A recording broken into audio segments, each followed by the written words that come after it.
అమ్మా చందనమే పూసిన ఒళ్ళు చూడు,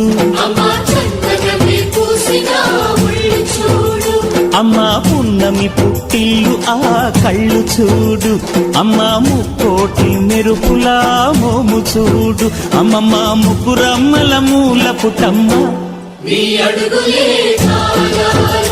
అమ్మా నిప్పుల్ని తొక్కిన నడక చూడు, అమ్మా దిక్కుల్ని దాటిన కీర్తి చూడు, 1000 సూర్యుళ్ళై మెరిసిన శక్తిని చూడు, మనుషుల్లో దేవుడి భక్తుని చూడు.